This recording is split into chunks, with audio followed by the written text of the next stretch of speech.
Hello everyone, আজকে সরস্বতী পুজো। আর আজকে আমাদের ফ্ল্যাটেই সরস্বতী পুজো ছিল। তার জন্য আমি এখানে রেডি হয়ে নিয়েছিলাম একটা পিঙ্ক কালারের কটনের শাড়ি পরে, তার সাথে পরেছিলাম একটা সিলভার কালারের গ্লিটার ব্লাউজ, কিছু এডি আর মেটালের ব্যাঙ্গেল মিক্স করে পরেছিলাম, তার সাথে একটা এডি ফিঙ্গার রিং, একটা সিম্পল সিলভার কালারের চেন আর এই সুন্দর ইয়াররিংসটা পরেছিলাম, আর মাথায় কিছু ফুল দিয়ে এটা হলো আমার ফাইনাল লুক।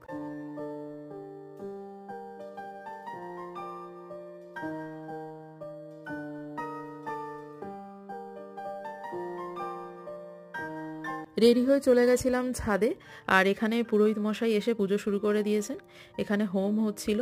হোম শেষ হওয়ার পরে আমরা সবাই মিলে পুষ্পাঞ্জলি দিলাম, দিয়ে তারপরে এখানে কিছু ফটো আর ভিডিওস তুলছিলাম, আর তার সাথে চলছিল রান্নার তোড়জোড়। আর রান্নার মেনুতে আজকে ছিল খিচুড়ি, মিক্সড ভেজ, বেগুনি আর চাটনি। তো রান্না শেষ হয়ে যেতে আমি বসে পড়েছি এখানে খাওয়ার জন্য। তো ভিডিওটা আজকের মতো এই অবধি। ভালো লাগলে লাইক করে দিও। দেখা হচ্ছে পরের ভিডিওতে। বাই।